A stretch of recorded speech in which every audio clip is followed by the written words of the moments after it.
With the jury seated, opening arguments are set to begin in Hunter Biden's federal gun trial. And we'll tell you all about the young attendee on the House floor who has social media talking.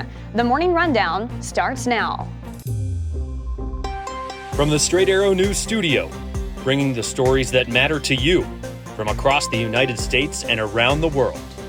This is the Morning Rundown. Today is Tuesday, June 4th. Thank you for joining us. I'm Kara Rucker.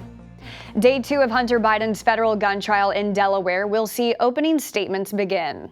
On the first day of trial on Monday, 12 jurors and 4 alternates were sworn in. The 12-member jury consists of 6 men and 6 women. Hunter Biden faces 3 felony charges stemming from allegations he bought and was in possession of a gun while he was on drugs in 2018. While President Joe Biden was not at the trial yesterday, First Lady Jill Biden could be seen sitting directly behind her stepson, along with his half-sister and his wife. President Biden did, however, issue a statement on the trial, offering support for his son. The first witness expected to be called after today's opening statements is an FBI agent who is responsible for investigating the case. If convicted on all counts, Hunter Biden faces up to 25 years in prison and $750,000 in fines.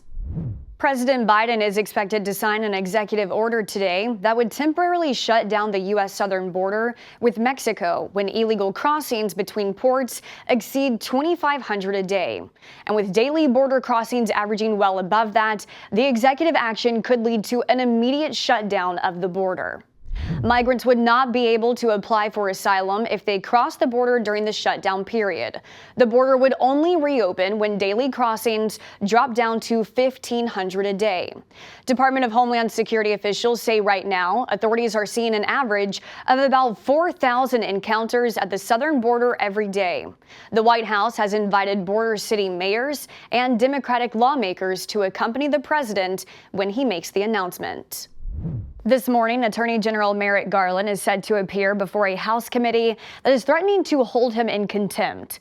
Republicans on the House Judiciary Committee have been critical of Garland for not complying to a congressional subpoena to release audio recordings of President Joe Biden's interview with Special Counsel Robert Hur over his handling of classified documents.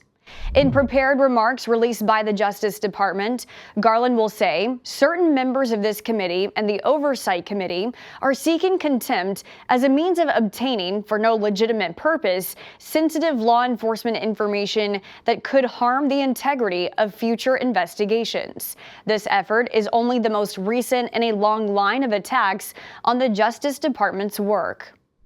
Garland is also expected to counter Republicans' claims that Trump's conviction in his New York criminal trial was controlled by the Justice Department, with Garland saying that theory is an attack on the judicial process itself. On Monday, it was Dr. Anthony Fauci testifying in front of a House committee on the COVID pandemic. You can find our coverage of that hearing now on the Straight Arrow News app. Today, we will learn the results of the world's biggest election as vote counting is underway in India. After 6 weeks of polls and 642 million votes cast, India Prime Minister Narendra Modi is looking to win a rare third term, hoping to continue his decade in power. Early results were indicating his party is currently on course to win around 300 of India's 543 parliament seats, though his opposition is said to be doing better than expected.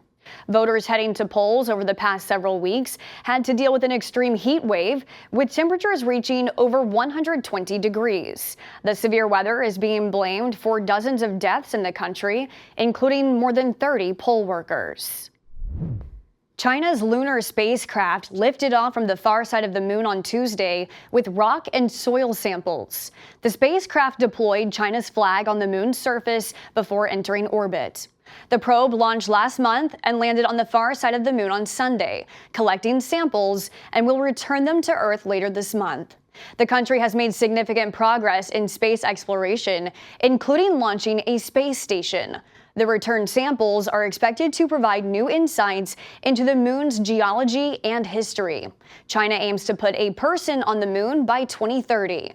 Finally this morning, when Congressman John Rose took the mic on the House floor on Monday, he did not expect his speech to go viral, but thanks to his 6-year-old son, it did just that. As the Tennessee lawmaker was delivering his speech criticizing last week's verdict in former President Donald Trump's trial, cameras captured his young son starting to make not-so-serious faces behind his dad. Regardless of one's opinion of the current Republican nominee, we'd be well served to remember the long and cherished tradition we have in this country of settling our political differences at the ballot box. After the speech was broadcast live on C-SPAN, the boy's facial expressions and hand gestures soon turned into countless memes and videos, turning the recent kindergarten graduate into a social media star. Congressman Rose says his son is with him for the week, and in a social media post of his own, explained the origins of his son's behavior, saying, "This is what I get for telling my son Guy to smile at the camera for his little brother." These are your top stories for this Tuesday. We'll see you back here tomorrow. Until then, I'm Kara Rucker. Have a great day.